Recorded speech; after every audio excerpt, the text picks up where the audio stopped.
আকাশবাণী চন্দ্রচূড় সরকার। প্রথমে বিশেষ বিশেষ খবর। পশ্চিমবঙ্গের দ্বিতীয় তথা চূড়ান্ত দফায় ১৪২টি আসনে আগামী ২৯শে এপ্রিল ভোট গ্রহণের আগে প্রচার জমে উঠেছে। বরিষ্ঠ বিজেপি নেতা প্রধানমন্ত্রী নরেন্দ্র মোদী বলেছেন, পশ্চিমবঙ্গের মানুষ পরিবর্তনের পক্ষেই ভোট দিয়েছেন।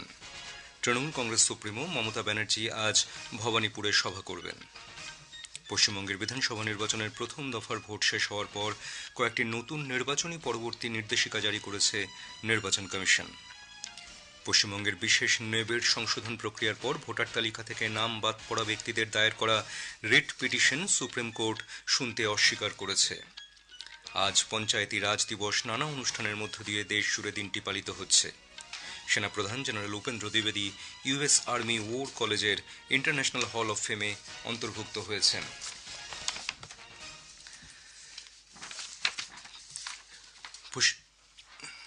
প্রধানমন্ত্রী বলেন, চৌঠা মে রাজ্যে দুর্নীতি সিন্ডিকেট রাজ। আসছে বিস্তারিত খবরে। প্রধানমন্ত্রী বলেন, চৌঠা মে রাজ্যে দুর্নীতি সিন্ডিকেট রাজ, নারী অপমান, অনুপ্রবেশ ও বেকারত্বের মুক্তি ঘটবে। তৃণমূল কংগ্রেস ইতিমধ্যে ভয় পেয়ে গেছে বলে মন্তব্য করেন তিনি। ক্ষমতায় এলে রাজ্যে আয়ুষ্মান ভারত যোজনা চালু করা এবং অন্নপূর্ণা ভাণ্ডারের অধীনে মহিলাদের মাসিক ৩,০০০ টাকা করে দেওয়ার কথা আবারও জানান তিনি। প্রধানমন্ত্রী এরপর দক্ষিণ চব্বিশ পরগনার বারুইপুরে নির্বাচনী জনসভায় অংশ নেবেন। দলের অপর বরিষ্ঠ নেতা এবং কেন্দ্রীয় স্বরাষ্ট্রমন্ত্রী অমিত শাহ আজ একাধিক নির্বাচনী জনসভায় অংশ নেবেন। উত্তর চব্বিশ পরগনার হিঙ্গলগঞ্জ এবং হুগলির কোন্নগরে জনসভায় ভাষণের পাশাপাশি জগদ্দলে তাঁর রোড শোর কর্মসূচি রয়েছে। অন্যদিকে তৃণমূল কংগ্রেস সভানেত্রী মুখ্যমন্ত্রী মমতা ব্যানার্জির ভবানীপুরে জনসংযোগ করার কথা। দলের সাধারণ সম্পাদক অভিষেক বন্দ্যোপাধ্যায় আজ হাওড়া, দক্ষিণ চব্বিশ পরগনার একাধিক জায়গায় নির্বাচনী সভা ও রোড শো করবেন।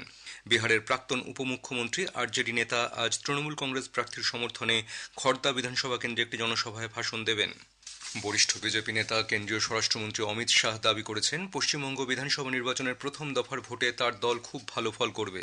কলকাতার নিউ টাউনে এক সাংবাদিক সম্মেলনে তিনি বলেন, প্রথম দফার ১৫২টি আসনের মধ্যে বিজেপির ১১০টি আসনে জয়লাভের প্রবল সম্ভাবনা রয়েছে।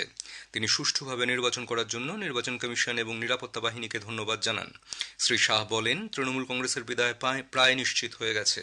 বিজেপি নিরঙ্কুশ সংখ্যাগরিষ্ঠতা অর্জন করে পশ্চিমবঙ্গে সরকার গঠন করবে। তিনি আরও বলেন, ভয়মুক্ত পরিবেশে মানুষ ভোট দিয়েছেন, তাদের ভোট পশ্চিমবঙ্গের পরিবর্তন ও উন্নয়নের লক্ষ্যেই যাবে।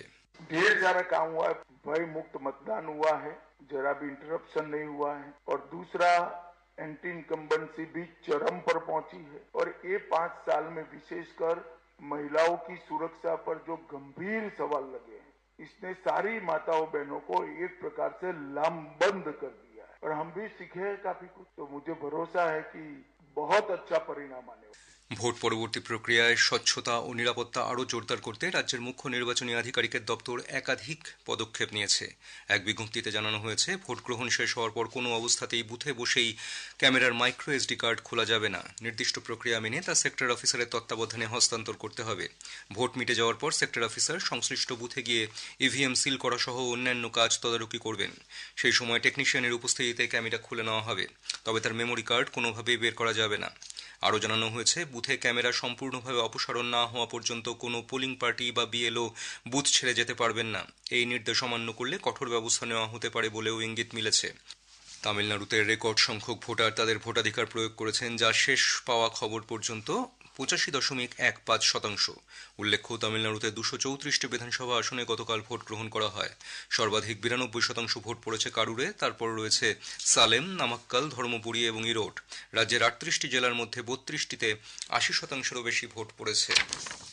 পশ্চিমবঙ্গের বিশেষ নিবিড় সংশোধন প্রক্রিয়ার পর ভোটার তালিকা থেকে নাম বাদ পড়া ব্যক্তিদের দায়ের করা রিট পিটিশন সুপ্রিম কোর্ট আর শুনতে অস্বীকার করেছে। যদিও এই বাদ পড়া ব্যক্তিরা বিধানসভা নির্বাচনের নির্বাচনী আধিকারিক হিসেবে তালিকাভুক্ত হয়েছে। সুপ্রিম কোর্টের প্রধান বিচারপতি সূর্যকান্তের নেতৃত্বে একটি বেঞ্চ আবেদনকারীদের নির্দেশ দিয়েছে তারা যেন অ্যাপিল ট্রাইব্যুনালের দ্বারস্থ হন। উল্লেখ্য, গত সপ্তাহের শুরুর দিকে শীর্ষ আদালত নির্দেশ দিয়েছিল যে যেসব ব্যক্তিদের নাম বাদ গেছে তারা 21 বা 27 তারিখের আগে অ্যাপিল ট্রাইব্যুনালের দ্বারা ছাড়পত্র পেলে ভোটদানের সুযোগ পাবে। সরকার তফসিলি জাতিভুক্ত ৭৫ লক্ষেরও বেশি শিক্ষার্থীর শিক্ষা ও ক্ষমতায়নে ২০২৫-২৬ অর্থবছরে ৭,৯৮১ কোটি টাকারও বেশি অর্থ প্রদান করেছে। সামাজিক ন্যায় ও ক্ষমতায়ন মন্ত্রী ড. বীরেন্দ্র কুমার বলেছেন, সমাজের সর্বস্তরে নেবের উন্নয়ন এবং সামাজিক ন্যায় প্রতিষ্ঠার লক্ষ্যে সরকার দায়বদ্ধ। কল্যাণমূলক কাজের মাধ্যমে ক্ষমতায়নকে সুপ্রতিষ্ঠিত করাই সরকারের লক্ষ্য। তিনি বলেন, সামাজিক ন্যায় ও ক্ষমতায়ন দপ্তর তফসিলি জাতিভুক্ত প্রান্তিক শিক্ষার্থীদের শিক্ষাগত ক্ষমতায়নে বাড়তি গুরুত্ব দিয়ে একাধিক প্রকল্প কার্যকর করছে। অন্যান্য অনগ্রসর শ্রেণী, প্রবীণ নাগরিক, রূপান্তরকামী ব্যক্তি, অর্থনৈতিকভাবে দুর্বল শ্রেণী উন্নয়নের লক্ষ্যে একাধিক আইন ও কল্যাণমূলক প্রকল্পে উদ্যোগী হয়েছে। খবর শুনছেন আকাশবাণী থেকে। আমাদের সংবাদ শোনা যাবে ইউটিউব চ্যানেল আকাশবাণী সংবাদ বাংলা, ফেসবুক ও ইনস্টাগ্রাম আকাশবাণী সংবাদ কলকাতা এবং এক্স হ্যান্ডেল AIR নিউজ কলকাতাতে। নানা অনুষ্ঠানের মধ্য দিয়ে আজ দেশ জুড়ে পালিত হচ্ছে পঞ্চায়েতি রাজ দিবস। পঞ্চায়েতি রাজ মন্ত্রকের পক্ষ থেকে আজ নতুন দিল্লিতে জাতীয় পঞ্চায়েতি রাজ দিবস উপলক্ষে একটি অনুষ্ঠানে প্রধানমন্ত্রী নরেন্দ্র মোদীর একটি বার্তা পাঠ করা হবে। এই দিনটিতে ৭৩তম সাংবিধানিক সংশোধনী আইনের মাধ্যমে দেশ জুড়ে পঞ্চায়েতি রাজ পরিকাঠামোর সাংবিধানিক মর্যাদাকে স্মরণ করা হয়। নতুন দিল্লিতে আয়োজিত মূল অনুষ্ঠানে উপস্থিত থাকবেন পঞ্চায়েতি রাজের প্রতিমন্ত্রী প্রফেসর SP সিং বাঘেল সহ বরিষ্ঠ আধিকারিকরা। ওই অনুষ্ঠানে গ্রামীণ স্থানীয় প্রশাসনের বিভিন্ন আধিকারিকদের মধ্যে নরেন্দ্র মোদীর বার্তা ছড়িয়ে দেওয়া হবে। কেন্দ্রীয় স্বরাষ্ট্রমন্ত্রী অমিত শাহ জাতীয় পঞ্চায়েতি রাজ দিবস উপলক্ষে দেশবাসীকে শুভেচ্ছা জানিয়েছেন।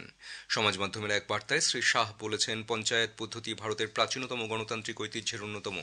এটি গণতন্ত্রের ভিত মজবুত করেছে। তিনি বলেন, গ্রামীণ উন্নয়ন, সুপ্রশাসন, বিপর্যয় ব্যবস্থাপনা ইত্যাদি ক্ষেত্রে পঞ্চায়েতি রাজ ব্যবস্থা আত্মনির্ভর পরিচয় বহন করে। সেনাপ্রধান জেনারেল উপেন্দ্র দ্বিবেদী US আর্মি ওর কলেজের ইন্টারন্যাশনাল হল অফ ফেমে অন্তর্ভুক্ত হয়েছেন। জেনারেল দ্বিবেদী জেনারেল VK সিং এবং জেনারেল বিক্রম সিং এর পর তৃতীয় ব্যক্তি হিসেবে এই সম্মান পেলেন। কলেজ পরিদর্শনের সময় তিনি আজ সেখানকার শিক্ষক, শিক্ষার্থী, কর্মকর্তাদের সঙ্গে বর্তমান পরিবর্তিত নিরাপত্তা পরিস্থিতি নিয়ে বক্তব্য রাখেন। এছাড়াও জেনারেল দ্বিবেদী বিভিন্ন গবেষণামূলক প্রকল্প ঘুরে দেখেন। উল্লেখ্য, তিনি এই আর্মি ওর কলেজের প্রাক্তন শিক্ষার্থী ছিলেন। সার্ক কারেন্সি সোয়াপ ফ্রেমওয়ার্কের অধীনে ভারত মালদ্বীপের জন্য 30 বিলিয়ন ভারতীয় মুদ্রার প্রথম কিস্তি অনুমোদন করেছে। এর ফলে এই দ্বীপরাষ্ট্রের প্রতি ভারতের আর্থিক সমর্থনের বিষয়টি আরও গুরুত্ব পেল। সেদেশের ভারতীয় হাইকমিশন জানিয়েছে, 2024 সালের অক্টোবর মাসে রাষ্ট্রপতি মোহাম্মদ মুইজ্জুর নতুন দিল্লি সফরের সময় এই বিষয়ে ভারতের রিজার্ভ ব্যাংক ও মালদ্বীপ সরকারের মধ্যে একটি চুক্তি স্বাক্ষরিত হয়। উল্লেখ্য, মালদ্বীপের 400 মিলিয়ন মার্কিন ডলারের একটি আর্থিক সহায়তার মেয়াদ পূর্ণ হওয়ার পরপরই এই পদক্ষেপটি গ্রহণ করা হলো। বিদেশ মন্ত্রকের সচিব CB জর্জ রাষ্ট্রসংঘের সন্ত্রাসবাদ দমন বিষয়ক ভারপ্রাপ্ত আন্ডার সেক্রেটারি জেনারেল আলেকজান্ডার জুরেভের সঙ্গে সাক্ষাৎ করেছেন। সমাজ মাধ্যমের এক বার্তায় বিদেশ মন্ত্রক জানিয়েছে, তাঁরা সন্ত্রাসবাদের হুমকি মোকাবিলায় রাষ্ট্রসংঘের সন্ত্রাসবাদ দমন দপ্তরের সঙ্গে ভারতের ঘনিষ্ঠ সহযোগিতার বিষয়ে আলোচনা করেছেন। ভারতীয় নাগরিকদের কোনোভাবেই ইরানে না যাওয়ার পরামর্শ দিয়েছে তেহরানের ভারতীয় দূতাবাস। একটি নির্দেশিকায় দূতাবাস জানায়, বিমান চলাচলে বেশ কিছু নিষেধাজ্ঞা ও বিমান পরিচালনায় অনিশ্চয়তার কারণে ইরানে যাতায়াতের জন্য নির্ধারিত বিমান পরিষেবা ব্যাহত হতে পারে। প্রয়োজনে ভারতীয় নাগরিকরা দূতাবাসের সঙ্গে যোগাযোগ করে স্থলপথে ইরান ছাড়তে পারেন।